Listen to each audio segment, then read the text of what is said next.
Hey folks, this is Riker with the Gaming News Wrap-Up video where we discuss the happenings of the week. This week's topics include more signs that Diablo 4's beta may be coming soon, the UK government taking a real soft stance against loot boxes, another workers' union forming at Blizzard, and more. As always, discussion timestamps can be found in the description below. But right before you skip ahead, just a quick reminder to ring that sub notification bell to be alerted to new Saturday episodes and stay up to date with gaming news highlights. But before we dive in, just a quick word from this video's sponsor, Squarespace. I built my website, Riker.com, using Squarespace, and I was able to do everything myself, quickly and easily, and with zero education in the field.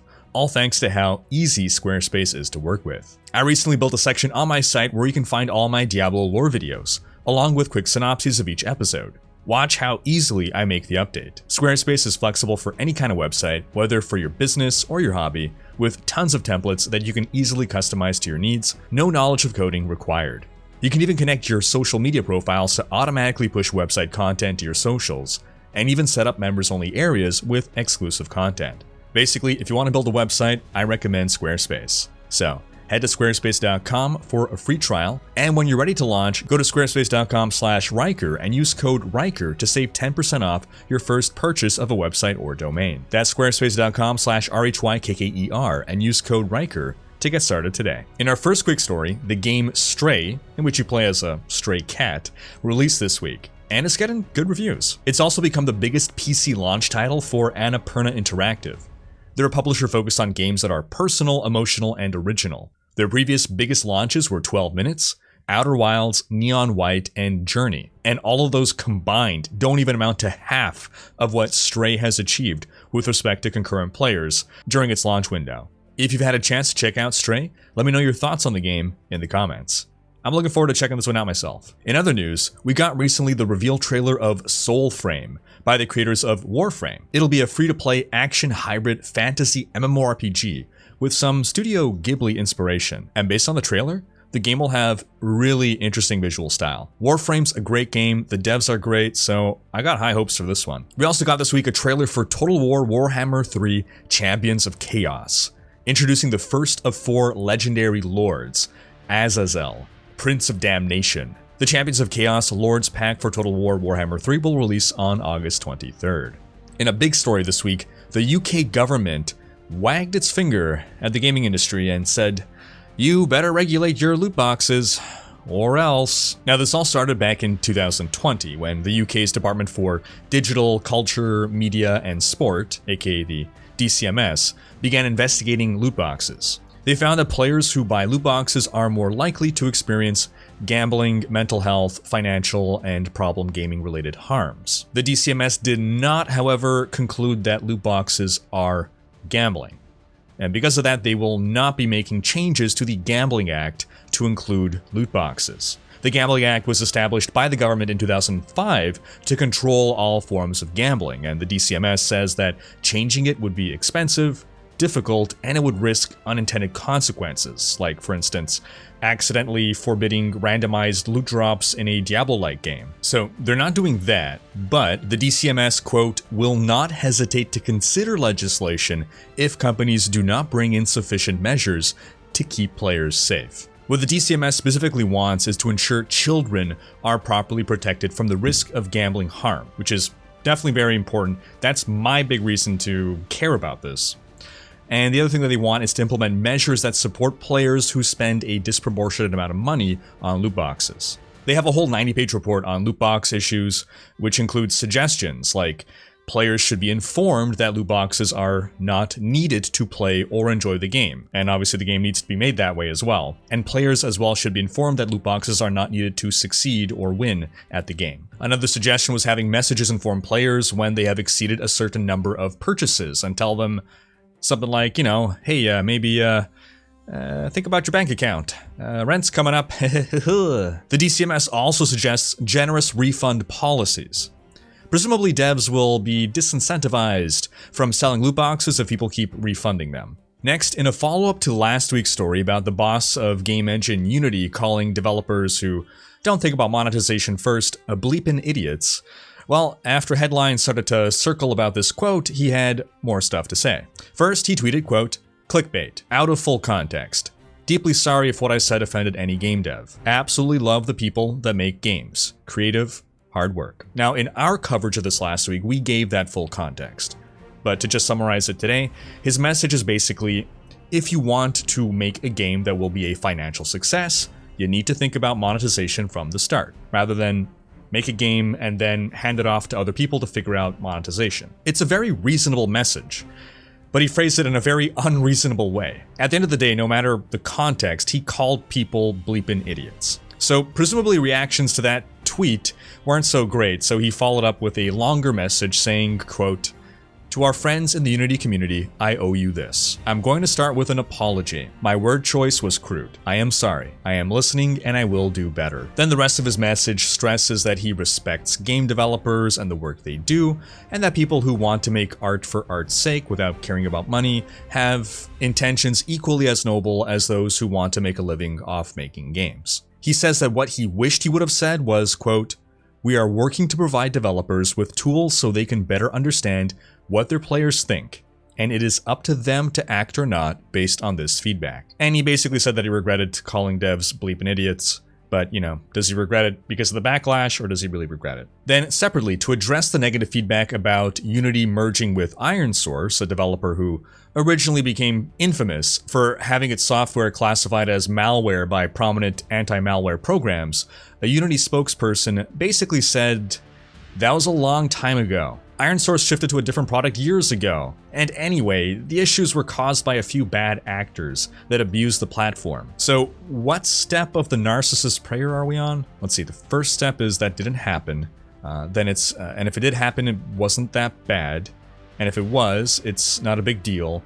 And if it is, that's not my fault. I guess that's where we are. So next up is going to be, if it was my fault, I didn't mean it. And then we round things off with, and if I did mean it, you deserved it. I mean, only a dummy-dumb gets tricked into installing malware, right? It's your fault for being ignorant. Also this week, Sony's purchase of Bungie is now finalized. The merger was originally announced in January for the purchase amount of $3.6 billion, which is interesting that Bungie left Microsoft to become independent, leaving behind the Halo franchise that they created. Now they hook up with Microsoft's biggest competition. And that's not even to mention how they had a fling with Activision Blizzard. Who remembers Destiny 2 being on the Battle.net launcher? Then they broke up with Activision Blizzard. It would have been funny if they didn't.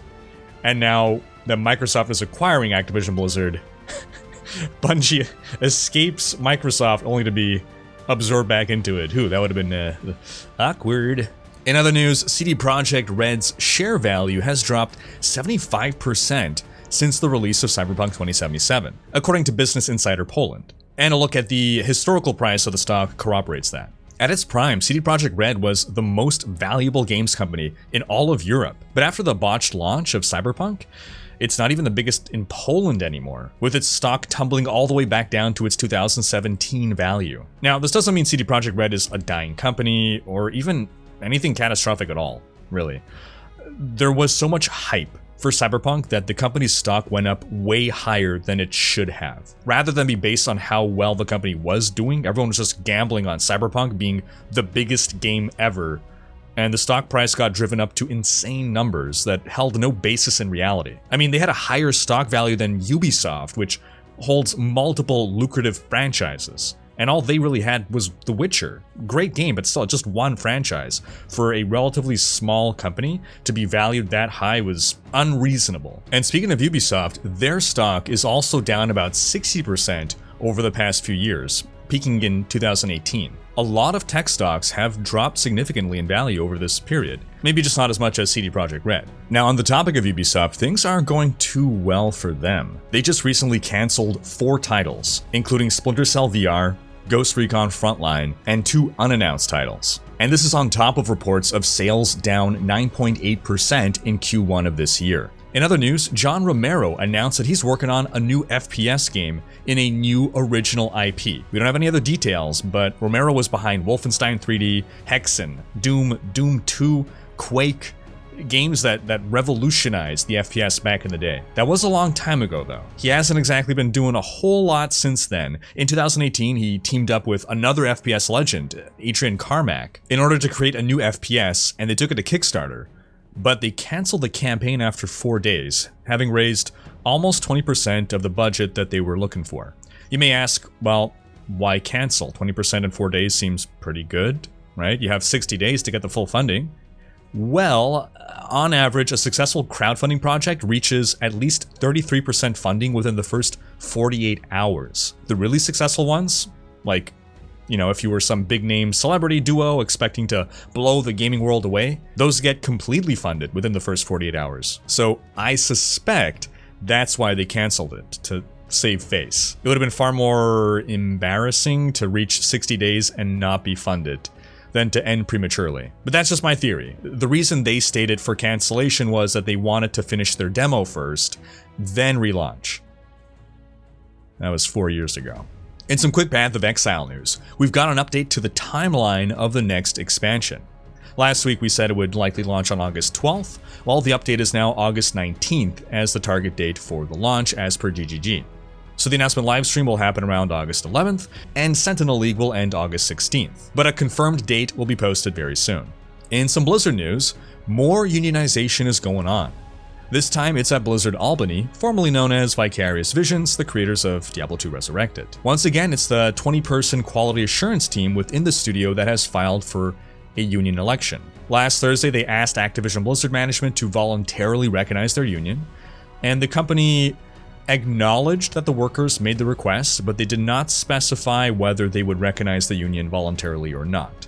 If they don't, then it has to pass to a vote. QA workers at Activision sub-studio Raven Software successfully unionized in May, and this served as inspiration to the workers at Blizzard Albany. Now, Microsoft, which is in the process of acquiring Activision Blizzard, entered into a labor neutrality agreement last month with the Communications Workers of America. This means that Microsoft will not do anything. They've pledged, they've promised to not do anything to try to discourage workers from unionizing at Activision Blizzard. In some quick WoW Classic news, it seems that someone at Blizzard pulled a little bit of an oopsie, as an image uploaded to the WoW Classic website showed the words, "The Lich King returns September 26th, 2022, and the image was later removed, which suggests that someone pulled the gun on publishing that image a little too soon. The only alternative would be that that was a previously intended release date, and that has now changed. In some quick Diablo 3 news, we got word this week that a PTR patch will release next week, and PTR was supposed to end next Thursday. But we're thankfully now getting an extension. This is great news because the current state of PTR has a number of broken things going on that need to be fixed. When you see wizards clearing Greater Rift 150 with every set in about 2 minutes while wielding a Yang's recurve bow, yeah, you know some funkiness is going on. And what that specific funkiness was, while players discovered that the sanctified power that insta-kills an enemy every 60 seconds can have its 60-second cooldown reset if you activate a new armor skill. So you equip 2 armor skills and then you just swap between the 2 and zip, zap, zoop, you're killing things like nothing. And the reason they're using a Yang's recurve is because it's the only weapon that has 55% resource cost reduction, so you can spam between those skills very easily. There's no reason to worry though, this is what PTR is for, catching these things before they go live. In some Diablo 4 news, we're getting more and more signs of beta. First off, Blizzard is running a promotion with select tattoo parlors in different cities. Get a free Diablo tattoo, and you get a free digital copy of Diablo 4 and guaranteed access to a, quote, upcoming beta. The promotion will run from July 16th to September 10th, and this lines up pretty damn well with our prediction of a September beta for Diablo 4. And not only that, but data miner Steven discovered that the D4 beta has been recently added to the Battle.net launcher, though nothing is available for download as of now, nor is it visible to the public, now without data mining, but it's been put in there. And as a point of reference, in the past, it would be about a month from the time that a beta would be data mined on the Battle.net launcher, and the public beta would go live. So that's about late August, so again, this September timeframe is not looking too shabby. Now, as headlines about the demo data mine started to go around, Rod Ferguson, boss of Diablo, took to Twitter and said that the beta showing up is an internal-only test. and that there will be more information about public testing in the future. This is very unusual. We typically don't get comments on data mines, and a later tweet by Rod even suggests that he wasn't approved by PR to make that tweet. But it nonetheless seems like a great idea to set expectations. So again, historically it would be about a month between beta appearing and beta starting, which would have put us to about mid to late August. So I still think September doesn't sound unreasonable, but we'll have to wait and see. And lastly, in Diablo Immortal news, we now have a release date for the game's launch in China. No, it's not being delayed forever. No, it's not being canceled. It's now releasing on July 25th. This is after the original June 23rd launch date was indefinitely delayed. According to Bloomberg sources, it was confirmed that the delay was caused by a social media post that was interpreted as criticism of the president of China. Seems a month of punishment was enough for him to get over it though. And speaking of China and its gaming industry, for the first time in 10 years, the Chinese gaming market has gone down. Game revenue is down 1.8% year over year. Now, this can largely be attributed to the government cracking down on video games, adding restrictions, and freezing their video game approvals, because in China you need to get a game approved by the government to publish. Meanwhile, Immortal received a patch that introduces the class swapping feature, a free feature which allows you to change your class once per week. They've also added some limited time and permanent events to acquire more rewards, and a third Heliquary raid boss, Gorgothra the Claimer, after the second, Vitath, was added a couple weeks back. They're also adding the Amber Blades cosmetic set, 2 new monster affixes, and 36 new legendary items. That's 6 per class, each with their own unique powers. And that is going to wrap up this week's video. But do be sure to have checked out our last video in which we discussed the Diablo 4 Collector's Edition mount that was sleuthed out by a community member. Thanks for watching. Special thanks to my Twitch, Patreon, and YouTube supporters for making these videos possible. If you like what you see on this channel and want to support the creation of more content, you can consider pledging on YouTube or Patreon and unlocking behind-the-scenes content, monthly virtual hangouts, and more. If you enjoyed this video, please share it. Check out these other videos, and subscribe to join Riker's Raiders for more gaming content.